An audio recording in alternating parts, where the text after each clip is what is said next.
Internet land. Big D and the Will this evening. You'll notice I do not have the Lady Dragon with me. She is dead. Okay, not dead. Not dead. She's mostly dead. No. She's not quite dead yet. She's just dead to the world. Nurgle's kiss has embraced my Completely. thankful to this plague Actually, it bearer. was Ray first, then me. No, it's on you. It's you. Poison. You I go, got sick first. but then you got sick and then brought in more illness in here. It is you. I blame you. You are the illness.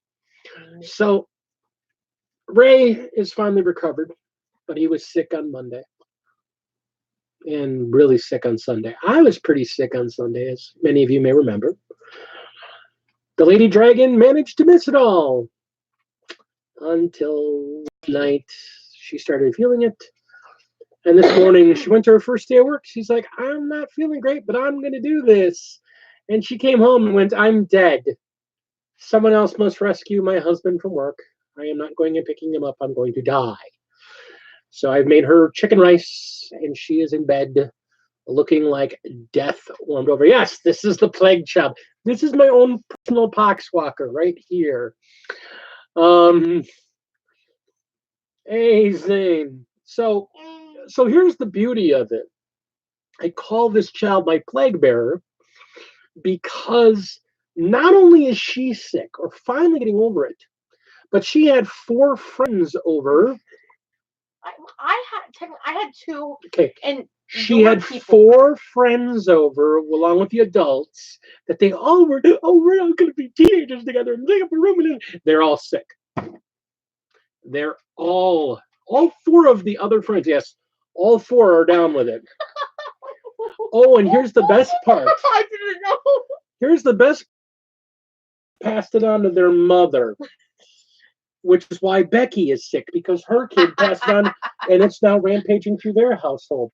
So you are one of Nurgle's blessed. You're no longer allowed to paint Emperor's children. You're now painting Someone else that brought it. Plague Marines. It's you. It's you. You're a Plague plague bomb. was something else last week. Yes. And then I got this. I can say too much. Brother. Get the flamer. No. The heavy flamer. All right. So I was a little bit sick on Sunday with it, but a lot of juice and a lot of broth and vitamins and a lot of liquid. And wow, Dave. Oh. Yeah. So we're mostly okay now. So I wouldn't say we have an abbreviated crumbs from dinner. Eat, don't breathe. Just remember this. So he's not part of the podcast. Go away. So yeah, we're here. We're live. We're happy. And it's been a good week. It's been a couple good days. Since last time I saw you, my friends. Let's talk about the bench. I finished up my 3 of these guys last night.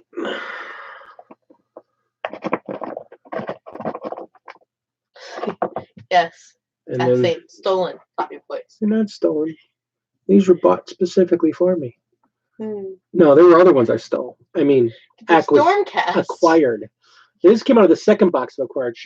I got these out of that box, and she got the Cornates. I just happened to acquire the ones that came in the original box. So yeah.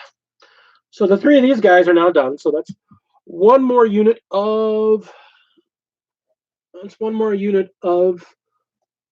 my. Let's see if I get one more unit of my Stormcast done. So, and now I am working on a group of my liberators. So they're the next up on the show. I'm also working on a fortress for my final episode of No Bolter November. You know, that's kind of been blown out the freaking water. Because I've done so much 40K stuff in the meantime. When I was sick, I couldn't paint, so I just built. So I built a bunch of Poxwalkers. I built some Plague Marines. I primed a bunch of stuff up. Just a couple hours of work. No, nothing major. I'm building this because one of the first things I want to do when I'm done with No Bolter November, I'm going to be doing a video that I've been promising for a while on how to paint white. Since everybody asked me, how do you get your white so smooth, so clean, so nice? I figured I'm going to take a figure I had lying around, and I'm just going to paint them in white. So that's gonna, thank you guys, thank you. Hey, thanks. So yeah, I'm gonna use that figure and I'm gonna paint that thing white, at least the armor, just to show how I make clean white armor. And yes, I want to point out, because everybody's like, oh, what are you doing? Yes, that is primed in a very pure black. Yes, I'm going to be painting, I am going to be painting a white figure starting in black. That is where I start with those. And people may call it crazy, but trust me, when I'm done, the depth in that thing is gorgeous and it looks beautiful. So that'll probably be, yeah, you should have put some music on, you dope. Just kidding. Jane, you're not dope. You're just nuts. Yeah, music. I can't paint without music or something going. I can't paint in silence. It just... Yeah, I can't. I got to have some music going. And if you look at my channel, you will see I have several playlists that I put on my channel. One of them I call Music to Paint To. I have another channel called Viking Music to Paint To. I also have a third one called Bollywood Music to Paint To. Trust me, all three are appropriate. My Bollywood channel is amazing. I love it. Bollywood is some great stuff. And then there's me who just listens to show tunes. It's a clean cup. No alcohol, just water. Just trying to rehydrate. Sunday was rough. Still trying to rehydrate.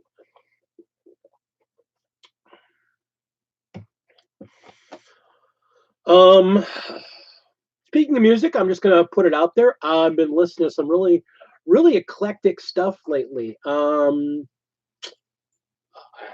I try to keep my ear to the music because all the young kids and their new music. I actually do listen to a lot of like newer stuff. I kind of keep my ear to the ground for that. So I recently came across an artist named Poppy, which combines like kawaii metal. It's like he's all cute, and then the music's like and I love it. It's just awesome. There's a song called "I Disagree." Yo, 2 thumbs up. I give it 6 out of 7. I can dance to it. It's good stuff. No, this is my ginger ale.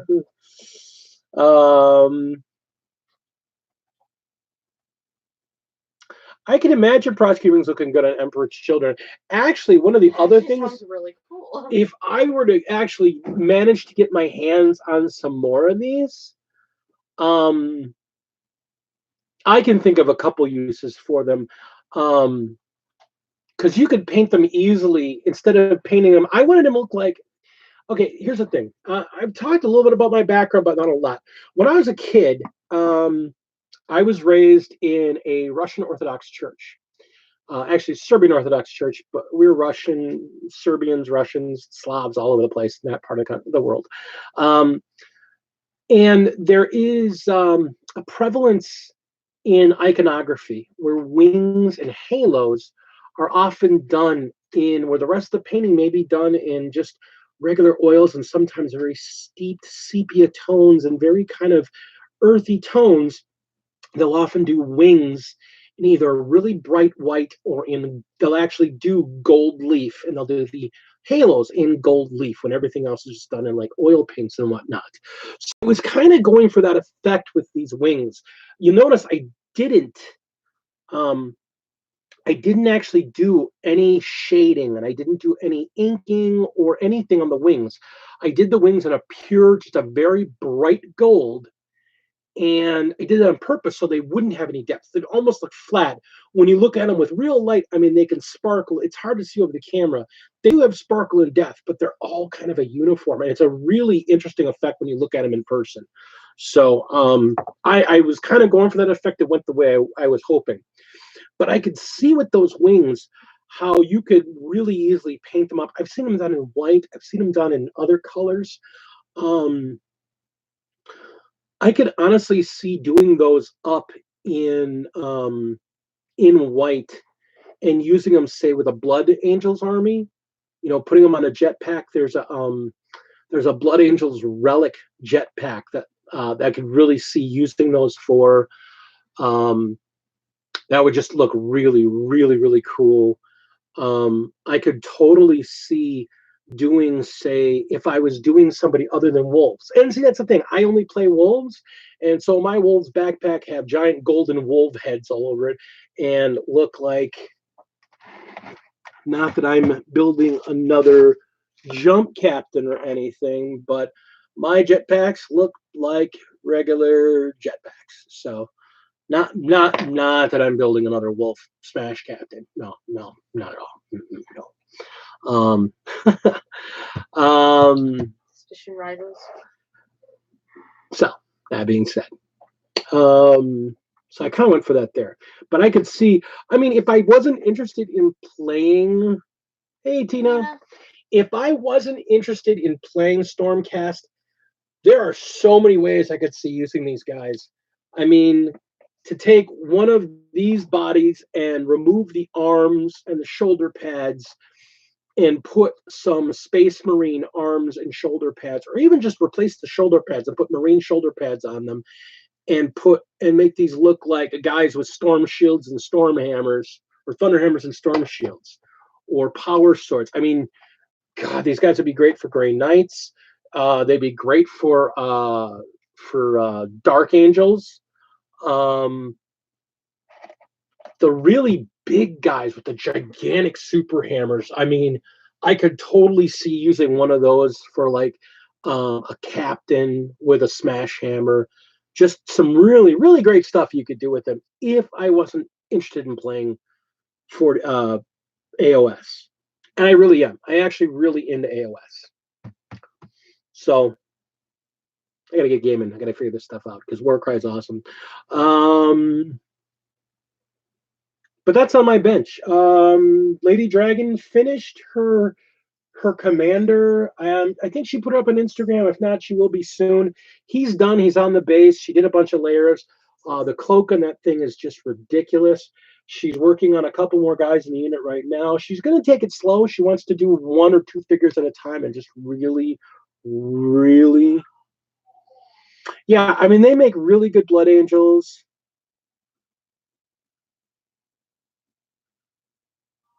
Black Reach, Dark Vengeance. I was out, dude. I have a bunch of Dark Vengeance Tactical Marines, but unfortunately they're all painted up because when I got in the hobby, there was another member of my household that wanted to get in the hobby, and so they're all painted up as Dark Angels, and she did them as Dark Angels. They're really cool.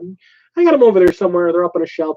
Unfortunately, I don't know if she's really into it, so right now they just kind of sit on the shelf, and I might use them to make kill teams up in the meantime, unless she decides she wants to get back in.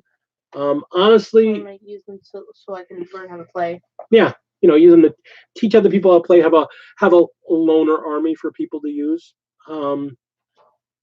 Maybe even expand my Dark Angels at some point. Make my own groups to go with them, so I can have a larger Dark Angel if I ever get bored. Just because the Dark Vengeance set had really, really good figures in it. Heck, I used the Chaos Cultist for my my Death Guard army, and I converted one of the Chaos Lord, the one that's going to be, he's like, I forget what they're called. Again, I play Death Guard. I don't play regular gas. I converted the crap out of him and turned him into something. And I converted the Lord. He's actually converted him to Nurgle, and I made him he's a Chaos Lord in my Nurgle army. So I love that figure. He's great. The one with the giant sword and the pistol. Yeah, he's actually the main Chaos Lord I use in my army. I love that figure. That's pretty much what's on the bench. So let's well,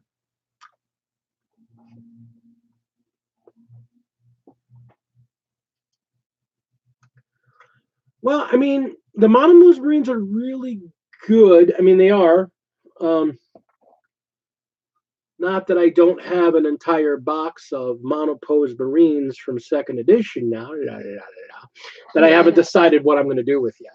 I have them, they're mine, but I don't know what I'm going to do with them yet. Because I've actually kind of thought about, I don't want to turn them into wolves. Because they're so generic, I don't want to go through the amount of hacking I would have to do to turn them into wolves, considering I can make a group of wolves for $35 if I really need to, and I can usually get those packs even cheaper. So I get a wolf pack for, $28. Yes, that Hellbrute is. When I do my Death Guard overview, like I did for my wolves, keep an eye out for that, Zane. You'll recognize the Hellbrute that's in there. I completely nurgled him up massively. He's disgusting the way I've done him.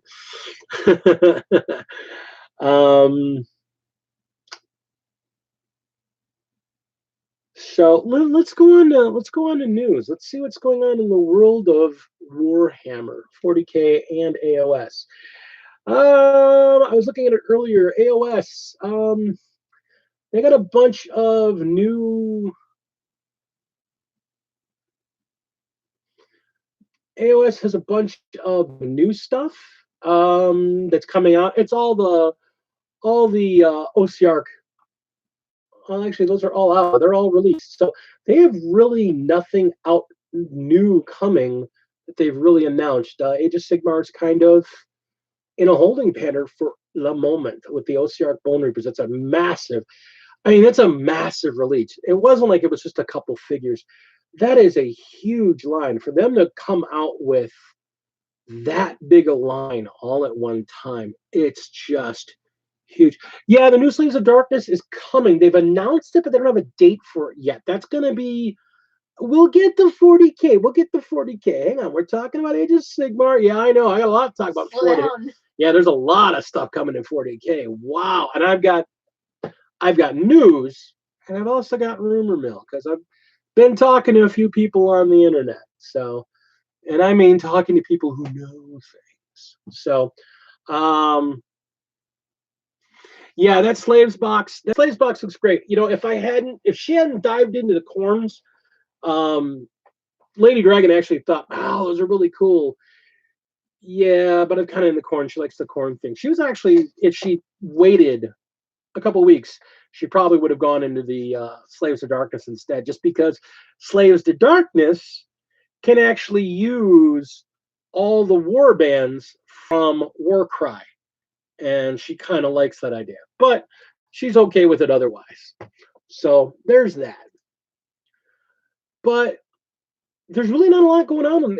Slaves of Darkness has been announced. There's no date for it yet. They've talked about Warhammer Fantasy, the old realm, but again, that's 3 years down the line.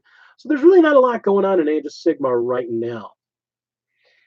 The Slaves box, though, does look good. It does look good. There's more stuff. 40K. I try to keep away from Bolter November, and geez, they're just like, November, we're going to release everything and make everything you want be real. Let's just talk about pre-orders right now. Faith and Fury is going to come out this week. They've broke up the Shadow Spear box into 2 boxes for start collecting. One's Vanguard and one's Chaos Space Marines, but it's the exact same sprues. It's the exact same figures. You're just splitting them. You can still buy Shadow Spear. So if you only really want one side, yeah, but I'll be honest, I'd still probably buy another box of Shadow Spear. So there's that. Although that Chaos Space Marine sorcerer that they're pre-ordered and showing there, he is gorgeous. Faith of Fury, if you play Chaos Marines,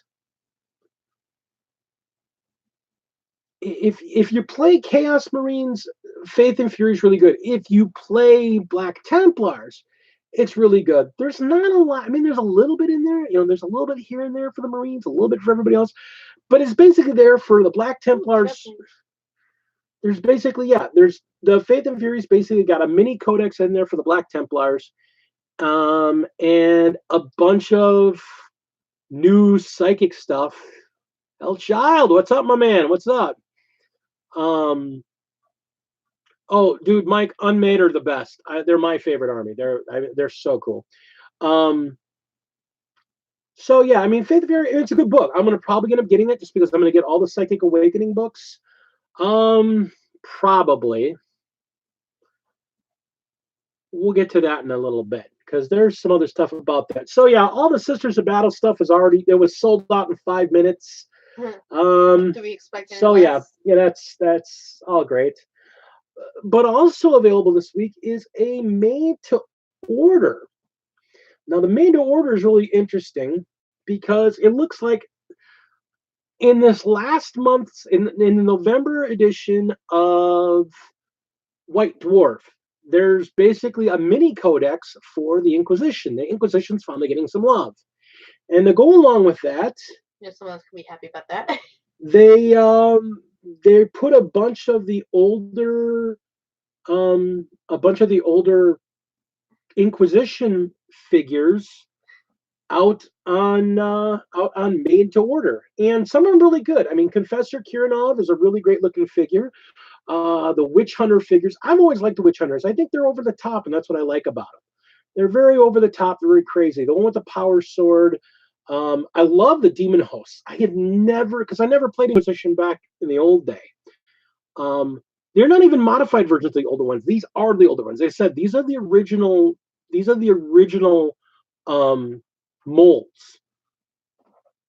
the original molds. So these are the original models, or at least the last version of the models that they're redoing. They're making them to order. So they're only making as many as ordered. And the last time they did this, they got rid of the molds afterwards, and they redid them. Now, here's the thing. The Demon Hosts are pretty cool. I like the Inquisitor. I like the Crizzler with the Grimoire. I really want him. I really want to paint him just because he looks cool. But I don't play Inquisition, so they're pretty cool. Now, here's the thing, though. They have the old 4 Assassin models. The Calexis Assassin looks like crap. I'm sorry. The old Calexis Assassin looks like garbage. The Vindicator Assassin looks basically the same, but the new pose is so much better. The Calidus Assassin looks pretty much the same, but again, the new pose is so much better. And the Eversor Assassin, the new one is just, I'm sorry, all the new versions of the Assassins, the new plastic versions of them are just so much better. These old ones are just, man, that Kulexis Assassin is just, that Kulexis Assassin is just ugly. It's just an ugly miniature. Ugh. Yeah, I mean, I would totally do that. I mean, the Vindicare kind of looks. The Vindicare, but that's the thing. The Vindicare is an assassin. He's a sniper. They're all assassins. Yeah. The Vindicare is a sniper. I like the Vindicare. I like the new Vindicare pose better. But the Kulexis, I mean, dude, his head is like this big. It's bigger than his shoulders width-wise. It's just dumb. It's just a dumb looking figure. It's like if someone. But if you want to be that guy, $275, you can get the complete collection. And again, I don't play Well, hello from Texas. Is that Sign or Cine? Well, Dave. Well, I see Dave. So, Dave, hello from Texas. Good to see you. So yeah, the main order, I think it's a cool thing. I'll be honest with you, I really like Confessor Kirinov, and I do like Confessor Elvis, that Demon Hunter Inquisitor with the Grimoire. I dig him. Yeah, yeah, he did. He puked in the toilet and came back out with the toilet still on his head. That's what it looks like. It's not a lie. Yeah, I like Inquisitor Elvis. I think he looks cool. I like that figure a lot. I kind of want to order that one. I really like Confessor Kirinov. That's just a cool looking figure. God, he'd be a pain in the ass to paint because that's all freehand on the robe. It looks like that's just crazy. Yeah, there's just so many little details. And it's so cool. Again, because I don't. Yeah, and it's just a battle for the kill team. Yeah, that's a big thing. So that's the other thing we're going to talk about. You go over to the Warhammer community, and let's talk about what's in the news in Warhammer community. So, first off, Blood of Baal. Blood of Baal has been announced, and that is going to be Blood of Baal is going to be the next in the Psychic Awakening, and we're going to see Blood Angels and what do you call it? And Tyranids, which is great. There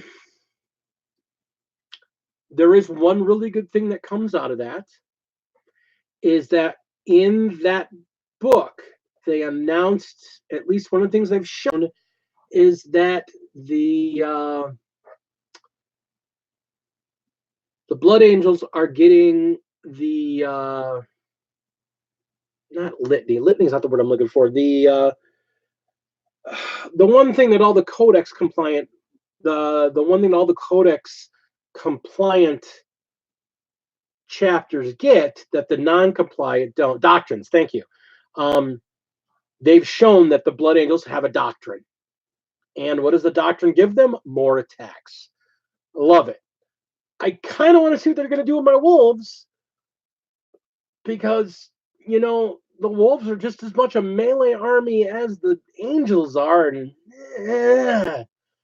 so I want to see what they're going to get. And that brings me to the other thing, is that okay, so this next book is going to be all focused about the next, hang on, my mouse right here, the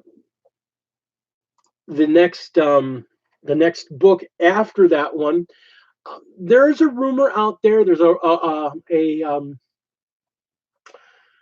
there is a rumor docket out there. It comes from a French website. It's been around to a couple of the bigger channels, and one of the guys on one of the other channels he's confirmed a bunch of them because he knows the person who leaked it in the first place, and he's got some information. Psychic Awakening 4 is going to be wolves and orcs. So the wolves are going to get love in the next one, which should be out in either the end of December or the early part of January. Yeah, I can't wait either. I got to see what the wolves are going to get, because if the Blood Angels are getting doctrines, that means the Dark Angels, the wolves, and the Death Watch, and the Grey Knights should also all be getting doctrines. Did you see the Star Destroyer that Zane did? He's talking to you. If you're going to be here, you got to pay attention. Put your phone down. I did not. I have been so crazy at work. I work in IT, and we just did a massive merger, and where I work, so we're bringing like a company a quarter of the size of our existing company online to the rest of our network. So it's just been really crazy. And to go along with that, this is the time of year when everybody goes on holiday. So I haven't touched my phone. Normally I have my phone and I mess with it at my lunch, and I look at it at my breaks. And oh, that's really cool. Yeah. Yes, I really do like it. Oh, that is very cool. That is very nice, Zane. Very nicely done. Is that a model, or is that for the game, or what is that piece for? It's not Warhammer. No, I know it's a Star I know. Destroyer. That's what I'm saying. I'm sorry. All right. So that's the thing. I haven't really been able to look at a lot of stuff. That's why I have a bunch of art I want to get out to you guys. I just haven't been able to. I mean, you guys notice I haven't been able to put anything out on Instagram lately. I just haven't had the time. How are Grey Knights looking in 8th Ed? Terrible. Straight up terrible. In Kill Team, they're absolutely amazing. In 8th edition, they're so expensive they get blasted off the table. They're blasted off the table before they can do anything. It's a real shame because they have some really good things about them.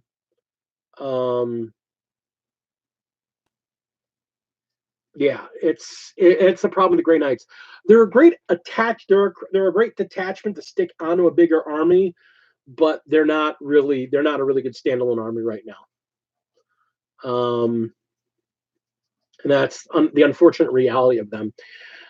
And that's the problem with all the non-compliant chapters right now, is that all the non-compliant chapters, before the Space Marine updates happened in August, the non-compliant chapters and the Ultramarines were the only ones that even saw any play in competitive play.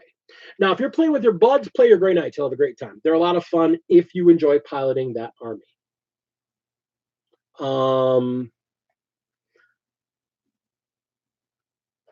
Talking from a competitive standpoint, once the Space Marines update came out in August,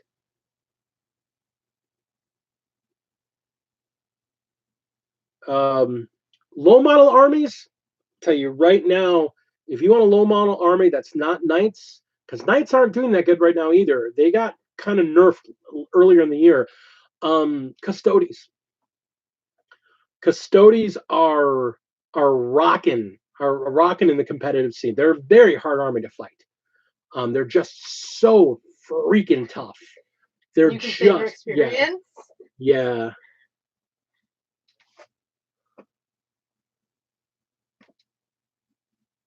Well, and that's the thing. I mean, they're just Custodes are just so jet bikes and tanks. Ugh.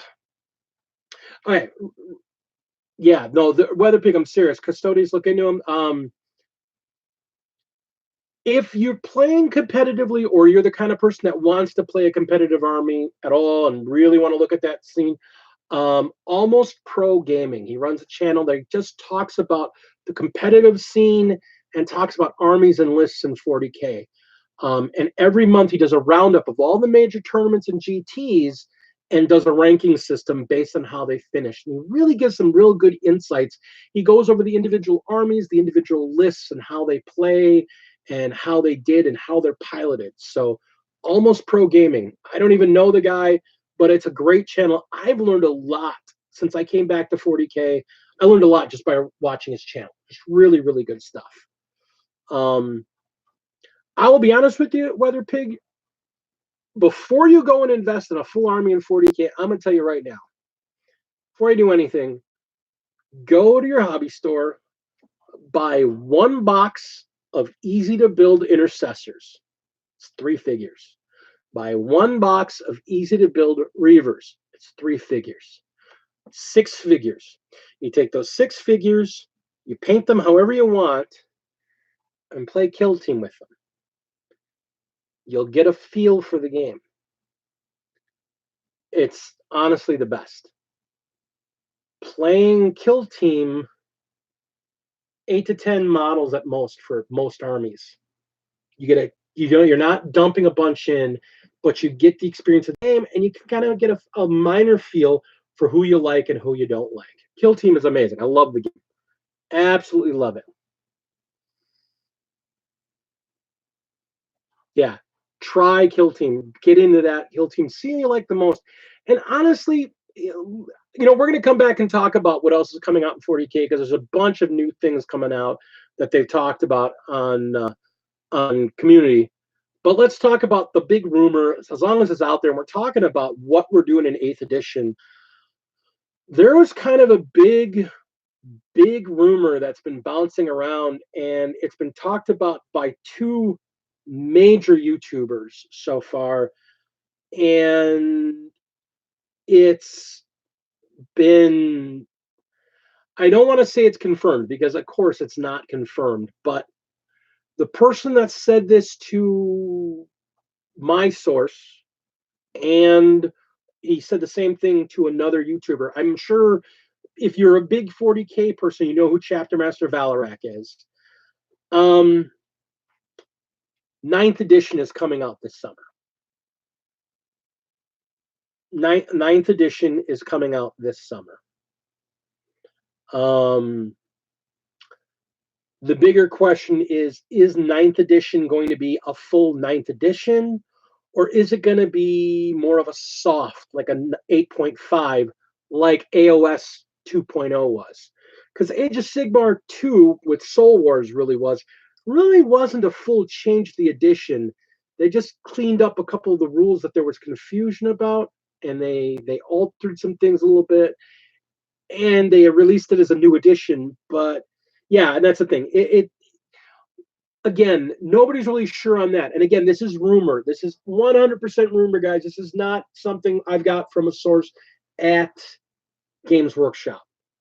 This is a case of, I have a friend of mine who works in the industry. From all my years of working in the industry, I still have friends that still work in the gaming industry, and I have friends higher up in the industry after all these years.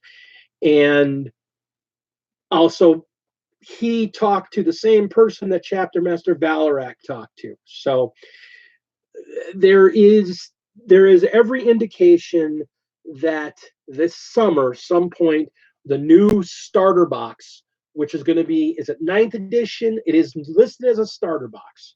So is it a 8.5? Is it like 6 to 7, which was really more of a 6 to 6.5?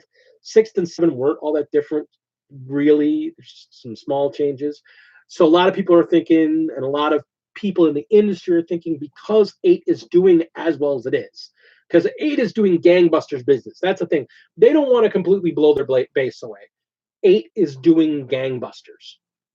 So the thought is that this 8.5 or new or ninth, whatever you want to call it, that's coming out, they're waiting to get everybody's stuff released through one cycle, and then they're going to release this new box set this summer. This new box set is going to be Space Marines, rumored, Space Marines versus, what do you call it? Why can I not think of them? The robots. Gosh, this is me just getting over being sick. Necrons. That's it. It's going to be. I was trying to think of the name. Yeah, the other day, it's supposedly the box this summer is going to be Space Marines versus Necrons. And so this does say two things. The Faith and Fury books, there may be more than 4. There may be 5 or 6. They've announced 4, but there's an opportunity that there might be 5 or 6. They want to probably see how these first 5 sold. First 4 sold. First 4 have been selling like great. And just been doing gangbusters because they're putting rules in them. Here's the thing: if they do that, again, we're getting orcs and space wolves in January or late December. And along to that, Dark Angel's got a little bit of an update, but that means they're probably getting something more coming out. That's why there's thought that there's going to be another Faith and Fury book, or not Faith and Fury, another Psychic Awakening book. Yeah, they only announced through January. Again, they've only announced through January. Again, this is talking to people in the industry that have information that they really shouldn't be passing on, but old friends through the rumor mill, and they're like, yeah, because the fan base is kind of going, what's going on here? Because there's some unsettling with all the miniatures they're going through. It's like, but there's rules that are a problem. Points are a problem. Things are a problem. This is a problem. That's a problem. They've already shown that Chapter approved 2019 is going to have massive point changes in it. A lot of non-Adeptus Astartes units are getting point breaks all over the place, like massive point breaks. Even like small things like Tempestus Scions are getting like a 2-point drop or 3-point drop per figure. Banshees are dropping 2 or 3 points a figure. There's they've already got the beginning point drops out there. There was an open that had the points out there. So chapter approved is coming out. Chapter approved this year is 2 books. So that should tell you how much of the rules they're addressing. There's a chapter approved, and then there's a something Unitorium book. So, I mean, they're doing 2 of them.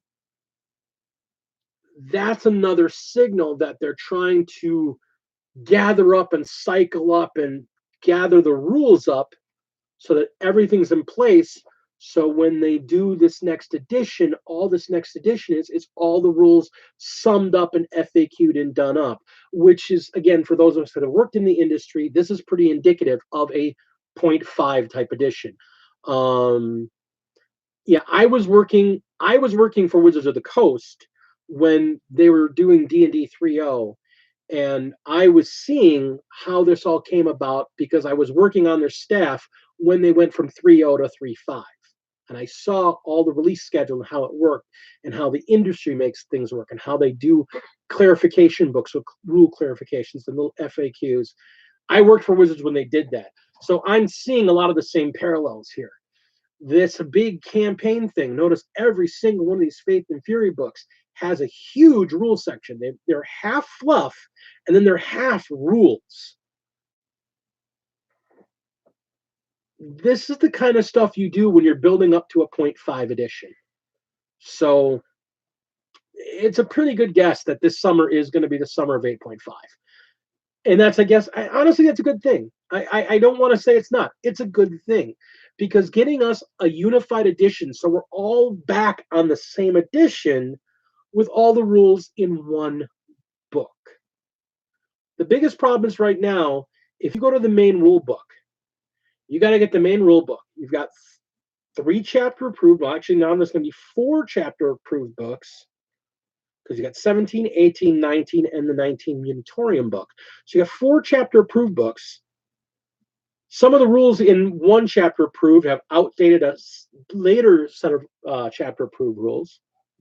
Then you've got all FAQs where they've had to change and clarify and change and clarify.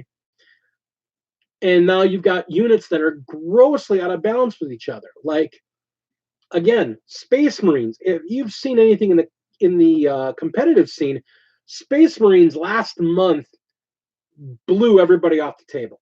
Nobody could compete with the Space Marines. There were as many Space Marines in the top 5 placements in competitive play last month in the GT and the major circuits. There were as many top 5 placements for Space Marines as there were in every other army in competition combined. That's massive. There was a huge imbalance during the height of Imperial Knights, where there was 1 month where they had 14 top 5 finishes in 1 month. And that's a lot considering how many actual GTs and major tournaments there are in a month. They had 14 in 1 month. That was a record for 8th edition. In October, Space Marines had 31 first to 5th place finishes. And half of those, 16 of those 31 were just Iron Hands. I'm glad to see that something other than the Guilliman Death Ball is working for Marines. I'm very glad to see that. But right now it's completely out of whack. Marines are completely out of control. Iron Hands, even with the fixes they got, Iron Hands are just nasty. And from what we're seeing right now, we'll find out more next month as we get to see more of them in play. they might not even be the most broken. There are some early rumors I'm hearing about with the way the doctrines work and the way that some of the stratagems work, that salamanders may be absolutely unstoppable killing machines just because they have so many wounds. They have the ability to just, how many wounds that thing have? You gotta, or not wounds, toughness. They've got abilities that let them double their toughness and add to their toughness. And they've got relics that add to their toughness and add to their wound structure. They've got, supposedly somebody did the math, there's a way you can get a type of character dreadnought that can walk around with, I think it was a 17 toughness after the stratagem. Yeah, I mean, they're just like, I have a 17 toughness. That means I don't care. You're not wounding me with anything better than a 5. I don't care what you shoot me with. There's nothing in this game that is going to wound me with anything better than a 5. Yeah. Yeah, I mean, look, I'm a Titan, and I'm shooting this little guy here with my plasma discombobulator. You need a 5 to wound me. But I'm a Marine. You need a 6. You're not a 6, you're not wounding me. And I don't care. Yeah. Yeah, it's ridiculous. I mean, I don't want to say it's ridiculous. It's kind of ridiculous. Well, it's not ridiculous. It's the problem is that the reality is, things we have to remember, and this is a long conversation we had in a couple chat groups I was in earlier. Warhammer 40K is not trying to replicate reality. They are not trying to replicate the depth that is reality in combat. If they were, they wouldn't be using D6s for fighting. There's only so much depth you can have when you only have 6 numbers to choose between. Yeah. I mean, the wolves are supposed to be some of the best fighters on the planet. Their best guys hit on 2s. Okay? But most of their guys hit on 3s. Guess what? Almost everybody hits on 3s. I got guys that are best shooters in the world. They shoot on 2s and 3s. Well, most everybody shoots on 3s. Your average guys shoot on 4s. Well, there's not that much difference. I mean, it's a small difference, yeah, but when there's only when there's only 6 numbers, it's not that big a difference. So, and that's really where the problem with the base mechanic of the game. I wouldn't say it's a problem. It's a game. It's meant to be fun. It's meant to be pretty fast. So, it's all about volume fire, and that is the one difference between Age of Sigmar and 40K. Because Age of Sigmar, because not everybody on the planet has a gun, you actually get to see melee. I've talked about on Reddit. I'm very active on Reddit with the multiple 40K forums that are there. I've got some easy fixes. My personal thought, to make melee more available to play and not just a waste of points and a waste of time in 40K.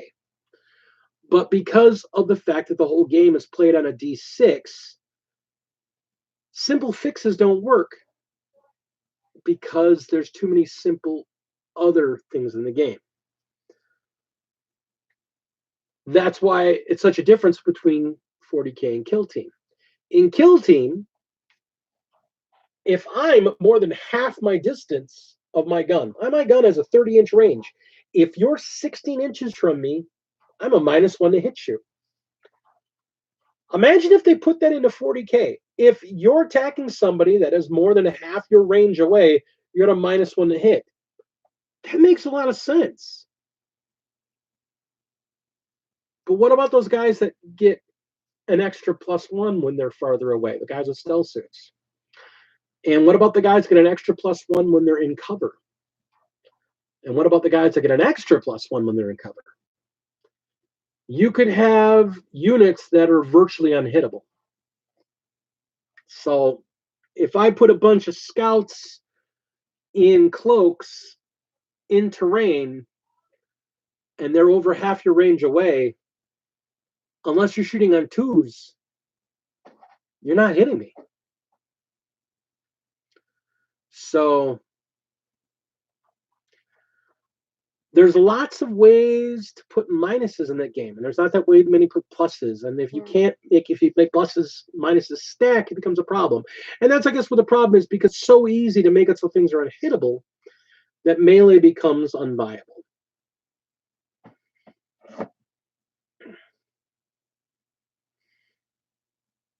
Yeah, and that's, there's a lot of debating about it. I think there's a lot of things they could do. Give terrain the benefit that it has in Kill Team. If I'm in terrain, I'm a +1 to be hit because I cover. Not just a +1 to armor. You can't see me. I'm sticking up behind a brick. Ha! You can't shoot me. It should be harder to hit, not just armor. If I'm a mile down the road and you're going to shoot me with your rifle, I should be harder to hit. But again, 40K is not trying to replicate reality. It's trying to replicate a fun, fast-paced game. Mm-hmm. So you decide what you got to play with. So I'm okay with it the way it is. It makes my wolves kind of sad. I end up playing a lot more Primaris wolves than I do melee wolves, and I've got to come up with ways to make it work. That's why I like suppressors as much as I do. They keep people from shooting back. All right, let's go back and talk about news some more. Part of what they announced with chapter approved and the munition approved, Kill Team is getting its own equivalent to a chapter approved at the end of the season. It's going to be called the Kill Team Yearbook, I think it is, or the Compendium. I don't know. It's a year-end book for 2019. And yes, this is a battle. You're getting your stats for Kill Team in that book. That goes for, according to what they hype the book as, everything that has been in White Dwarf since the beginning of the year, which is when they added Kill Team to the book, to White Dwarf. Everything from White Dwarf is going to be in that book plus some extra stuff. So what that tells me is that they're going to be treating Kill Team. They're going to be treating Kill Team kind of the way they do Blood Bowl, which gives me a lot of hope. The big thing about Blood Bowl is that Blood Bowl has gotten a lot of support over the years, even when the game wasn't that popular, because people like playing it as a league, and they liked playing it in tournaments, and they liked playing it for fun and casual, and they were constantly asking for things for it, and there were constantly letters into White Dwarf about it. Well, I think Games Workshop has seen that us Kill Team players think the same way. There's a lot of channels on YouTube dedicated to Kill Team. There's a lot out there, actually. There's a lot of conventions that are wargaming conventions that create Adepticon's a perfect example. There's a full set of every year they produce a rule book for Kill Team with their missions for their tournament, and they've got extra special rules and new things that they've developed for their tournament. And there's a couple places that do that, and Kill Team is getting more popular. And I was worried. I'm going to be honest. I was a naysayer. I loved Kill Team. I thought they were going to try and kill Team off. I honestly thought with this new release, they weren't going to give us anything new anymore. I thought they were going to give us this new starter box and go, okay, guys, thank you. There you go. This book gives me a lot of hope, because if they're going to invest a book where they're going to collect up all the rules for the past year and throw in a section of new rules like the Sisters of Battle and some of the other armies that haven't gotten rules yet and put them into this book, which is what they're saying is going to be in this thing, I have faith that they're going to do it like they do Spike, which is the annual book that they produced for Blood Bowl every year, with all the new rules and new scenarios and new things for the game. I can see them doing the same thing for Kill Team, where they're going to put new scenarios, new mission card, new objectives, all kinds of new things in that book. And every time they introduce a new army, they might have something in White Dwarf about it. At the end of the year, we'll get our year-end update, and there'll be a new book, and it'll have all. What are you looking at that you're having fun with that and not paying attention to the stream? Get out. I was supposed to anyway. Get out. Cribble sitting up. Well, then get out. Go away. Say goodbye to Will. Everybody. Will's going away because Will's not paying attention. My child. Actually, Be gone. I have dismissed you.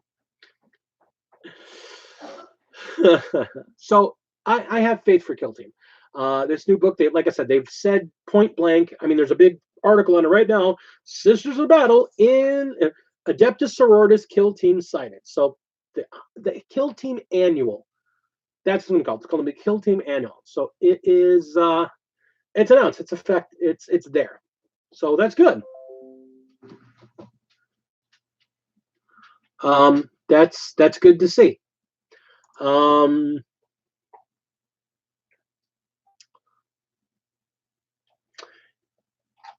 That also looks like, from what they were saying earlier with the other release manual, that they're going to be doing kind of the same thing for Warcry. So there's going to be a Warcry book coming up too that's going to have the same sort of thing. It's going to probably have a couple armies they haven't listed. One of the big things they did say in this Warcry book, for all of you that went and tried to get the cards and couldn't get the cards of the unit you wanted, or they weren't available, or they sold out, or they're hard to get. Apparently, this book that they're doing, every unit that had cards done for it, they're going to do what we've been asking from the beginning. They're going to put all the rules and all the cards into one flipping book.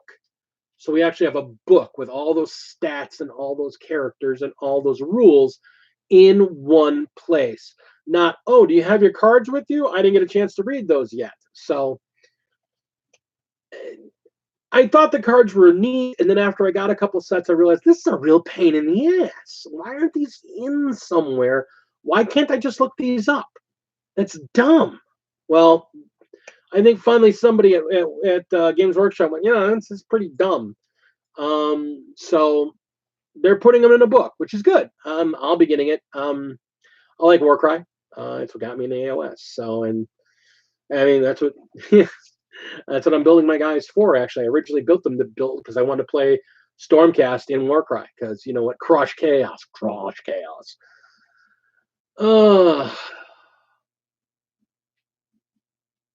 Rumor Engine's been off the chain all month.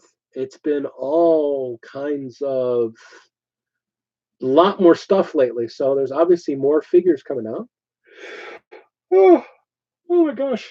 Pardon me, guys. Been trying to cut back on the amount of caffeine I'm drinking, so a lot more water. Trying to eat better. Trying to treat myself better, trying to lose some more weight and keep my weight from ballooning up in the holidays. I want to get myself down better and get healthy. So a lot more water. I've been eating vegetables for lunch, basically fresh veggies for lunch for a week now. It's okay. I'll live. So yeah, I mean, the Battle Force boxes, they've announced all the Battle Force boxes and the prices for them, and they look good.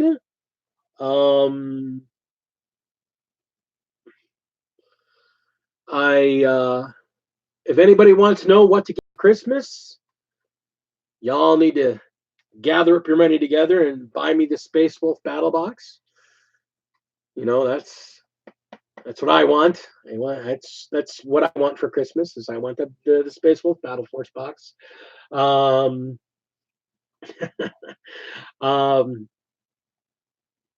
know the Lady Dragon. Now that she's working again, once we get everything caught up, we can actually kind of look at what we can actually look at buying like something major again, which we're kind of happy about. We want to eventually get her the Blood of the Phoenix box because there's really a lot in there. And as soon as she's done with her chaosy dudes, because she's actually really liking painting these Khorne guys, but she wants to get back on her elves. She wants to get her elf force done. I'm actually thinking about. She also wants to do. She's into salamanders. She's actually been looking at the salamanders and the salamanders lore, and she's like, "Oh, I like these guys. They're just so nice. They just want to hug people." So blame text to speech for that, but they're not completely inaccurate. So, um, and they're a great figure to paint.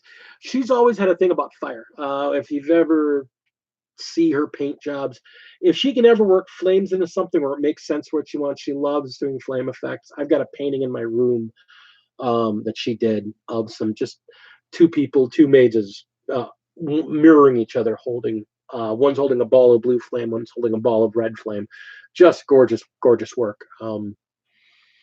So the salamanders kind of speak to her in that respect. The fact that they're nice to people and they use fire. They burn things. So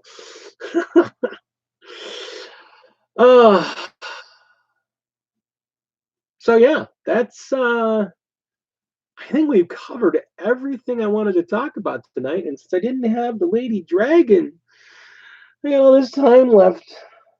Let's just okay. I can spend it with you guys. So, upcoming plans. All right. So as we know, as I've been showing, I'm trying to get these guys painted. I finally decided that I realized one of the things I did that was dumb was I went and tried to do all of them all at once, and I'm an idiot because I immediately went, oh, and freaked out about it. And then I said, what am I doing? I know how to paint a unit. I know how to paint figures quickly. You don't paint them all at once. You pick a unit, you paint it. You pick a unit, you paint it. You pick a unit, you paint it.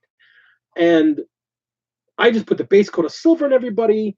I washed them all in their Nuln oil. Then I gave them a nice dry brushing in some more bright, shiny silver. And now I'm starting to pick them out. And when I realized I could just do one unit at a time, I got these guys done in basically 2 evenings. So those 3 guys are done in 2 evenings. So I've started on these guys. I had them done a bit ago, and I kind of walked away from them because I wanted to get the birdie guys. Hey, Squid Boss, what's up, my man? Good to see you. You're here for hour 2. Good to see you. So yeah, these guys are next. I'm going to do this unit of 5 guys and get them done up to my scheme. And then I'm just going to do 1 unit at a time, 1 unit at a time. Leave the HQs for the end. Except for one. I'm actually going to kind of jump in. My No Bolt in November is going to extend because we lost a week here and there, and there's some other things I really want to do. But I'm going to just kind of intersperse it because I like AOS, and I think I'm going to continue it as part of my regular channel offerings. So I will be doing an HQ figure. I'm doing a painting guide for them. Like I said, things coming up probably within the first or second week of December. I'll be doing a painting guide for how to paint a Space Marine in white and make it look good. So I'm doing that guy in white. I'm going to be doing a Space Wolf painting guide where I paint 2 wolves. I'm going to do one in my contrast method and one in my traditional method. Which really the only difference between the 2 is how I do the base coats. Once we get to the base coats, because I don't do the whole thing in contrast. I just do the base coat, traditional method, and the Space Wolf Gray. I actually been doing more of them. I don't do that many in the traditional method anymore because I really like the color of Space Wolf Gray. So I might not even do the traditional method. I might just do it in the way I paint my Space Wolves now because I think contrast Space Wolf Gray is such a nice color. And the only time I actually break out the traditional colors is when I'm painting vehicles. So, and I don't have any vehicles to paint right now. So, and besides, when I do a vehicle, vehicles get this. So, if I do get another Space Wolf vehicle anytime soon, I will be doing it in airbrush. I'll film that. But I have an HQ, one of these guys. It's an HQ. She's a pretty lady. I'm going to be doing her as a paint guide. I'm actually going to do a full build and assemble and paint with her just because I like the figure and I think she's a really nice figure to do that with. I'm going to be doing a painting guide because I have all this great Death Guard pieces now. So I'm going to be doing a Death Guard paint guide. Yeah, don't do contrast on vehicles. Let me clarify. You can do contrast on vehicles, but it shouldn't be your base coat. Now, here's the thing. Quick tip on doing contrast. I can't say it's for everything, but I can say, let's say you're doing a Death Guard vehicle. Let's just start on your whirlwind. What color is your whirlwind?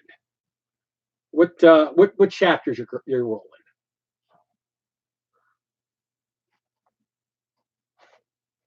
Your big ass plane.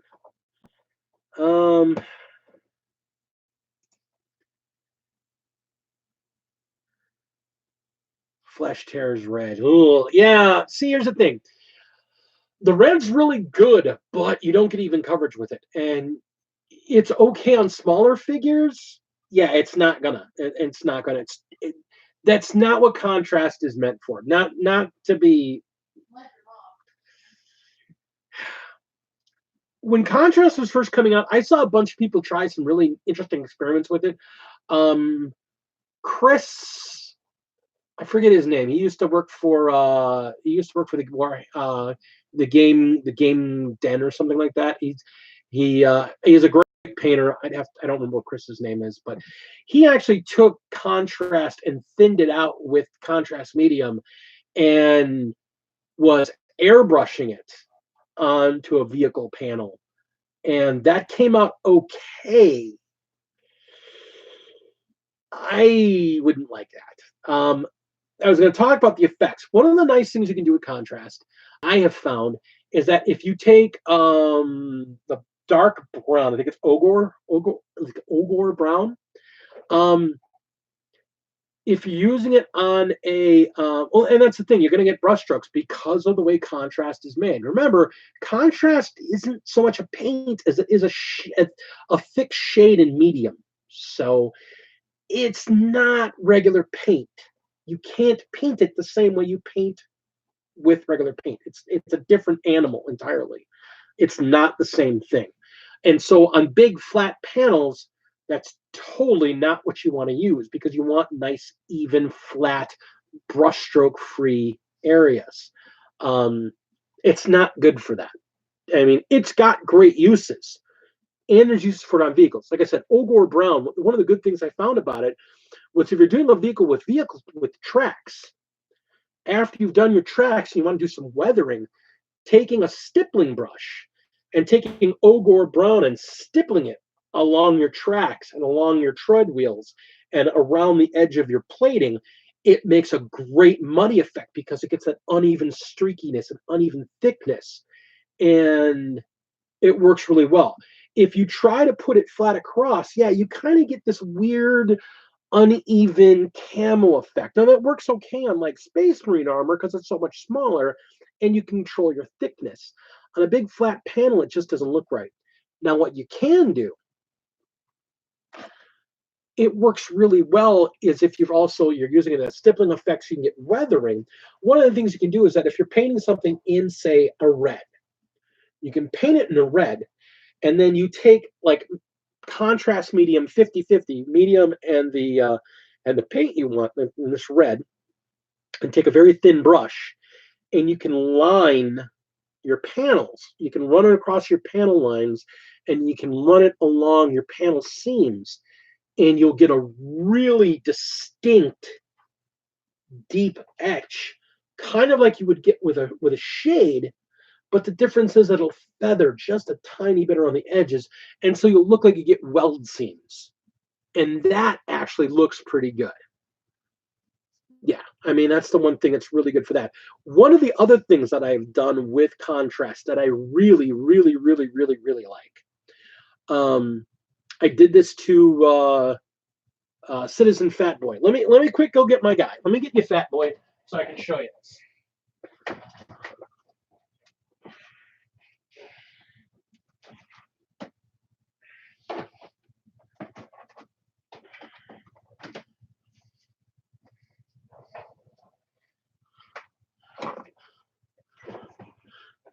So here, this is Fat Boy, lovingly called Brother Fat Boy, my Space Wolf, Redemptor Dreadnought. Now his gun was painted in Leadbelcher silver and then given a coat of 50/50 black Templar and contrast medium over the top of it, and then dry brushed in Runefang steel. And you get this lovely weathered black blued steel effect on the gun. And I did that on all of his joints and all of the exposed metal bits. And like you'll see, I got it here on the ball and the sharp here, on the backs of the leg pieces here. I did it on the weaponry, and I did it here on the smokestacks. Everything that was supposed to be silver, I did it in the dark silver with a watered down black contrast, and then highlighted it again in silver. And it just got this wonderful. When I was in the military, when you're in training and they give you the M16s when you're learning how to shoot in the Army, the M16s they give you are the oldest, battered, beat up pieces of junk that are left that are still not dangerous. So when they take an M16, when they're done, when they're pristine and brand new, when they're nice and new, they're all black. They take the steel and they iodize, or is it iodize the steel? Oxidize. I don't know if they do it, but they do. There's an effect they do to the steel to make it black. Anodize. They anodize the steel to make it black. But over time, that blacking, and it's also, and for some weapons in the civilian market, they blue them, or they blue steel them. So they're like a blued, anodized blue that's supposed to protect the weapon from rusting or corrosion or whatnot. Well, through use, that blacking wears off, but on all the edges, just like on a miniature. And it gets to be worn, and you get to see that silver edging. And that was the effect I was going for here. And if you've ever seen old military weapons and whatnot, or you're ex-military, you know exactly what I'm talking about. Now, here's the other thing, Zane. It is never too late. It is never too late to rescue a miniature. And I will tell you that because I cannot tell you the number of figures that have come to this house. Who cares? Strip it. Let me tell you this. I got 3 options for you. Strip that bad boy down. Super clean. Recommended by the baddest ass painter I know. This is a man that I consider a professional painter. He says, when he's screwed the pooch on a paint job, it goes into the super clean. Strips that paint right off. And completely doesn't affect the plastic. I use Simple Green. Simple Green works. Does the same thing. I don't think it's the same material, but it basically does the same thing. I'm actually got a bunch of these ancient little bad boys soaking in it right now, getting cleaned off so I can scrub them clean and make them brand new.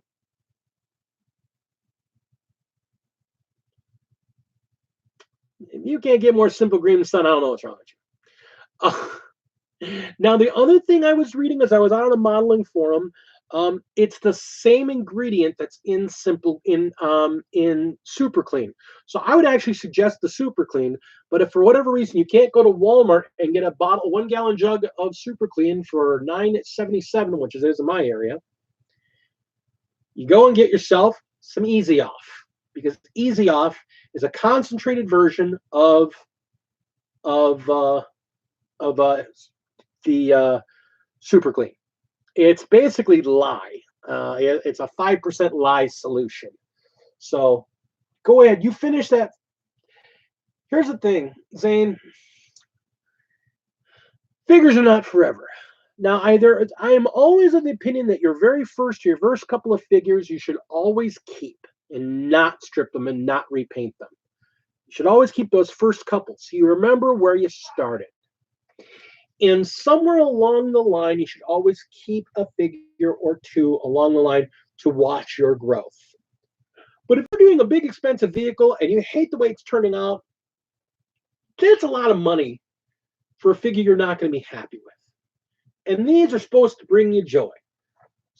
Rip that bad boy and start right over. And I can confirm that Simple Green rips contrast off just like that.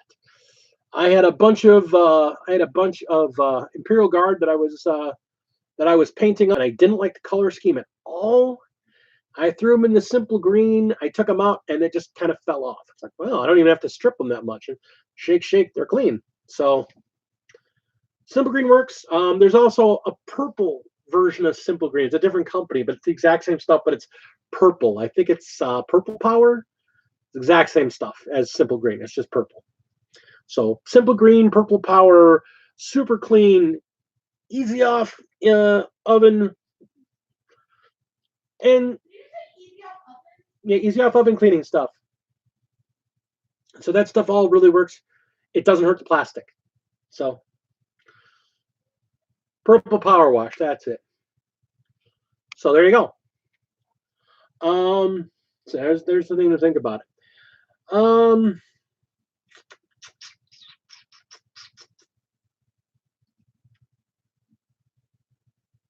And it's important. I wish I still had.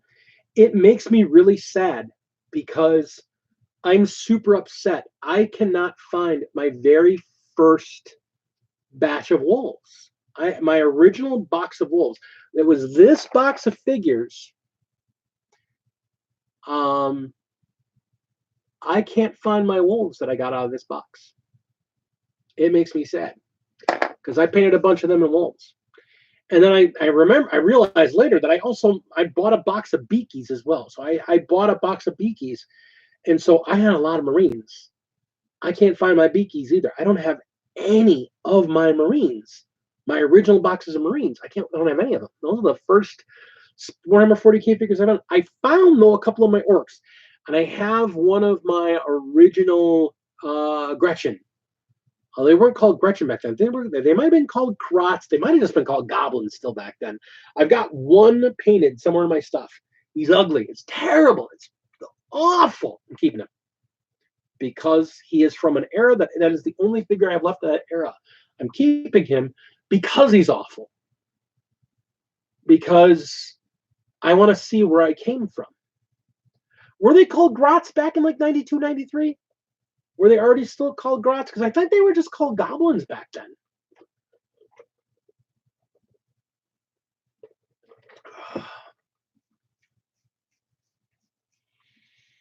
But in either case, yeah, you got to keep it.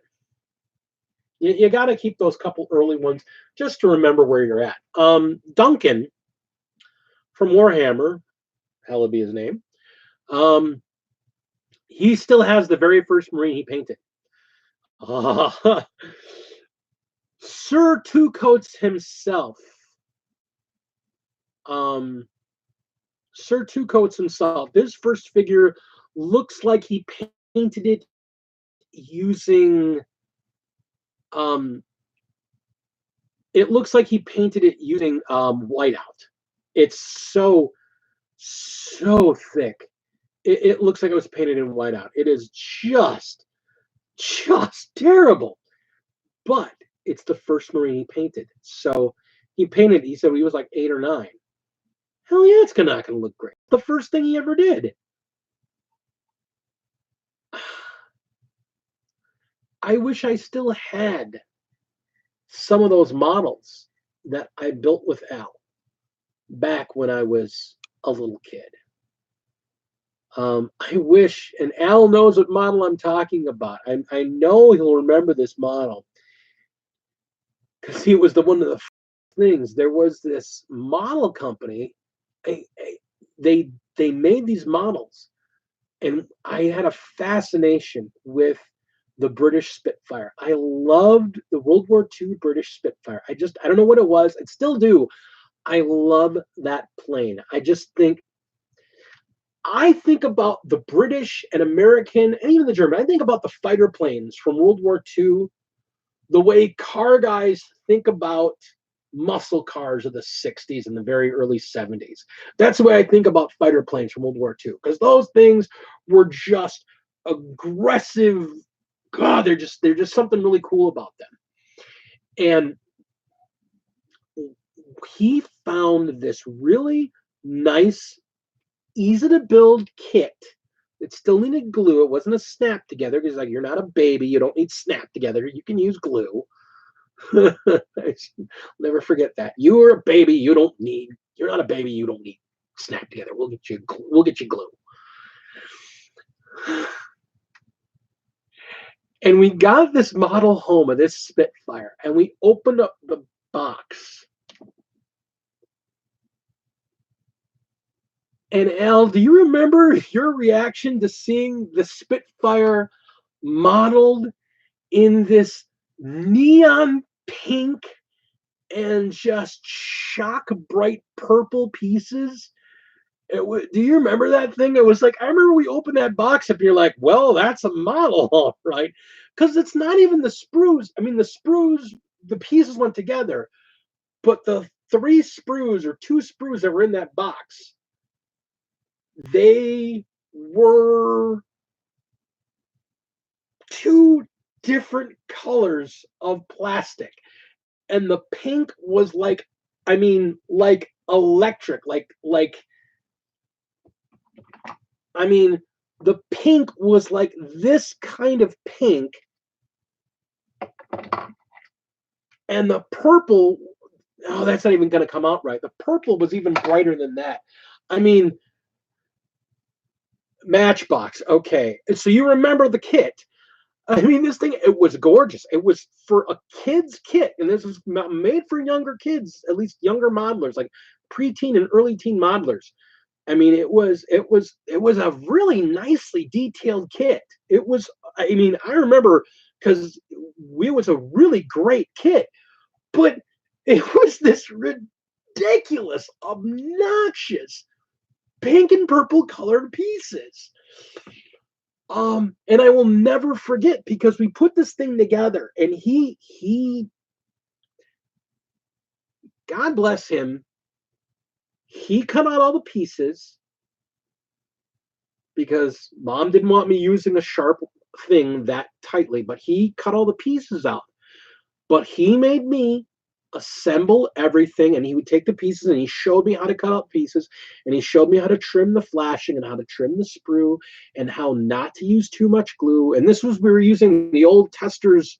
This is the old Testors squeeze tube glue. So this was the white and orange with the white twist off cap glue that was almost like a gel that came out of it. It wasn't the nice thin stuff. It was the gooey stuff.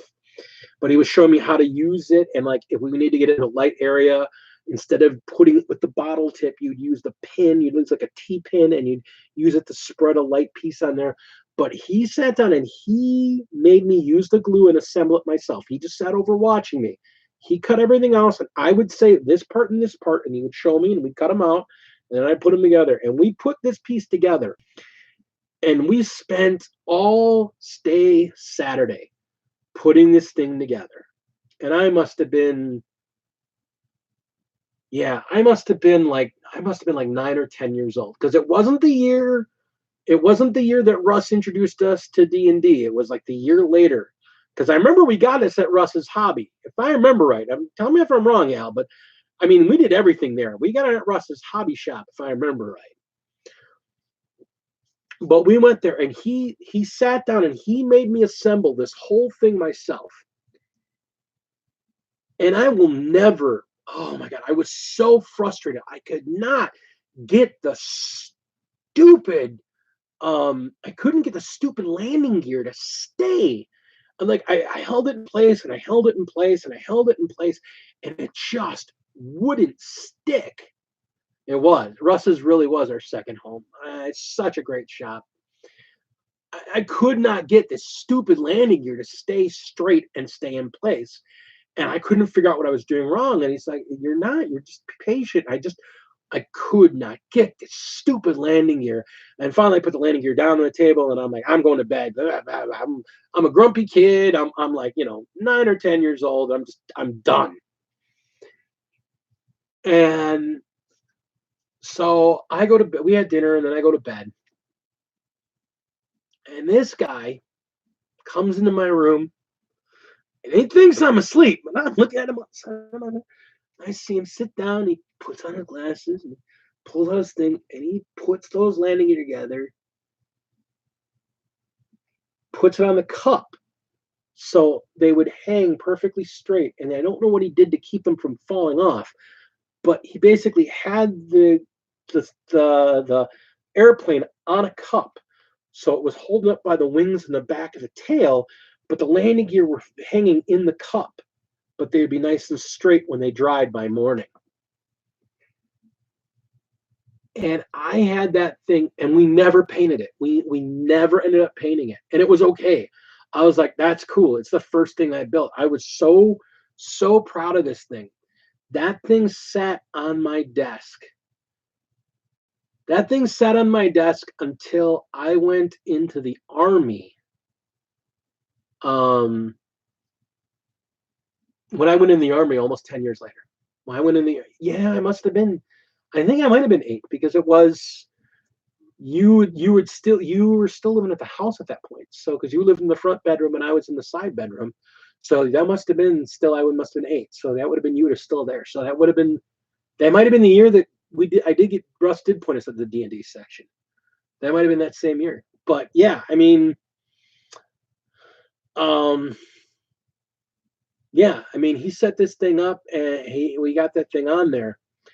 And that purple and pink airplane sat on my desk and it was packed up with all my other models when I went into the Army when I was 18. And that thing had a place of prominence along next to all my models that I built. And our other brother, Greg, built a bunch of models. And when he didn't have room for them when he went in the Army, when he moved from one place in the Army to the other, I think it was when he got married to his first wife, he didn't have room for the models anymore. So he packed them up all in a box. He sent them to me so I could put them on my shelf in my room. He had a big thing for space models. So he had like a Battlestar Galactica, and he had a TIE fighter, and he had a Battlestar Galactica, the Viper, the fighter craft from that. So, and I had a bunch of those. And so I had a shelf in my room that was all just these space models that our brother Greg had built. And then my airplane had moved there. And then a Sherman tank that he and I had built, that Alan and I built together over one summer. It was on that shelf too. I had a bunch of them on there, and that was the thing. They all got packed up when I went in the Army. Yeah, there was. I remember that because he had that really cool.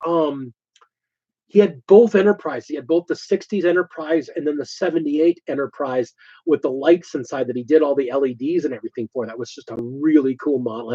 Had the sound effect thing on it and everything. That was a really cool model. Our brother really loved doing the spaceships, and he actually did them like. I'll never forget his Enterprise, the classic '60s Enterprise. When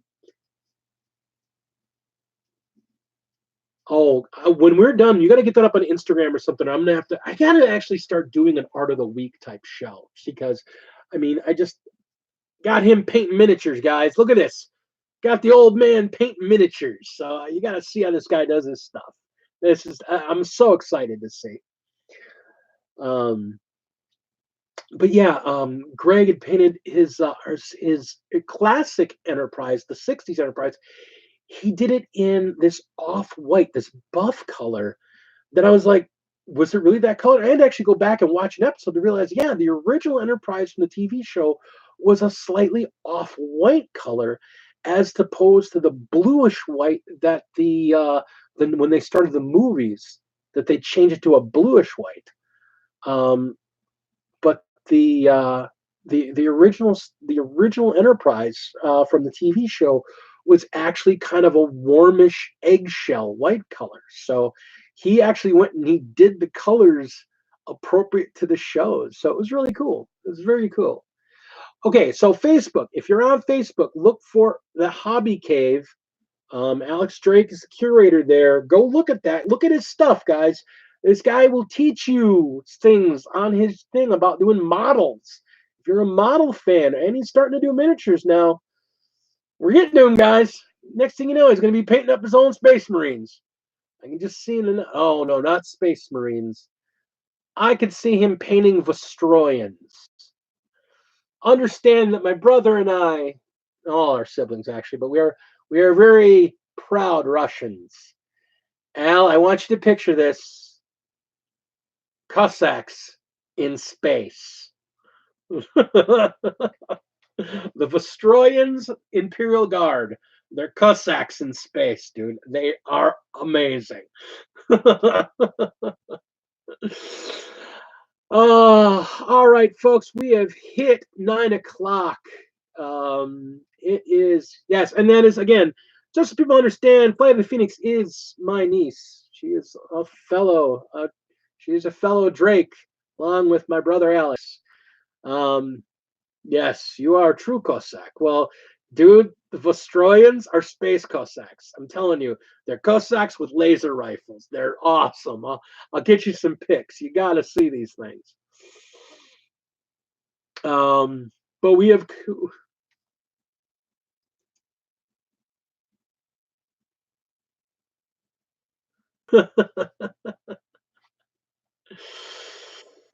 Oh, she is. She is an incredible painter, an incredible modeler. I am lucky to come from an artistic family. I have a brother who's artistic. I have a niece who's artistic. I have a wife that's artistic. I have a kid that is artistic. We have writers, we have painters, we have musicians in our family. Art is a way of life. Modeling is a way of life because modeling is art, and art is life. And that is the thing to remember, my friends. Art is life. Gaming is life because gaming is creating. Creating is writing. Writing is art. Art is life. That's your big thoughts from Big D today. Love what you do. Love what you make. Love what you create. And remember, don't compare what you do to somebody else. Enjoy other people's art. Enjoy what other people do. Be amazed and learn from what other people do. But do not compare yourself to them. Compare what you make today to what you made last week, to what you made last year, to make what you made the very first time. Hellworks, you got me on Facebook. I'll throw you a link when we're done with the. I'm pretty sure I got you on Facebook. I'll throw you a link when I get on there. Okay. I'll throw actually a link up on my main page to my followers here, and maybe throw it in the video here. Like I said, guys, love what you do. Do what you love. Enjoy your hobby. Announcements for the rest of this week. Real big. Thursday, I'm not going anywhere. My house is full of sick people. So Thursday, be prepared for a most of the day live stream. I'm going to be here in the cave, painting my army, making my dudes, killing my stuff. So I will be here most of the day. I'm going to go on live, and I'm just going to turn it on and throw some music on and be back and forth doing my thing. And y'all let me know, and you pop in as you like. Big thanks again from the Big D. Big thanks from Lady Dragon. Remember, everybody, smash that like button, share, subscribe, ring that bell, make everybody know you're a fan of Big D. We do have Patreon. If you ever want to throw me a buck or couple to show that I'm making you a better painter, a better hobbyist, and a better friend, I'd love to see what you can do. And if not, just show me the love here with your likes, with your upvotes, your thumbs, and your comments. I want to hear from you. If you've got something you want to talk about, throw it in a channel comment. Throw it in a comments comment. Throw it at me. Email me, Adrian Drake. at gmail.com, adrian.drake@gmail.com. Go ahead and let me know. We will talk about what you want to talk about. My live streams happen at least once a week. It's going to be maybe 2 or 3 this week. It's going to be crazy. With the holidays coming up, I'm going to be doing a lot of shorter content. So lots of painting, lots of little crafts, lots of little things you can do to make your game better. But remember, I'm here to show you the way to make your craft better. Don't compare yourself to me. Look at you. Just let me help you. Let me help you. We're going to see you Thursday. We'll see you this weekend with my new Fortress piece coming up for Age of Sigmar and Fantasy Battling. We might do an effort. We'll do it live at some point. The Lady Dragon's feeling better. I probably will not, actually, because I'm not going to be here this weekend. I have my once-a-month D&D game happening all weekend long. So I'll be back on Sunday. So you'll see me Thursday, then you'll see me Sunday. Inquisitor Zane, let me warn you about contrast. Simple green. Scrub it and start over, you noob. I love all of you. Thank you so much for hanging out with me this evening. You make my heart warm. I love you all. Peace out.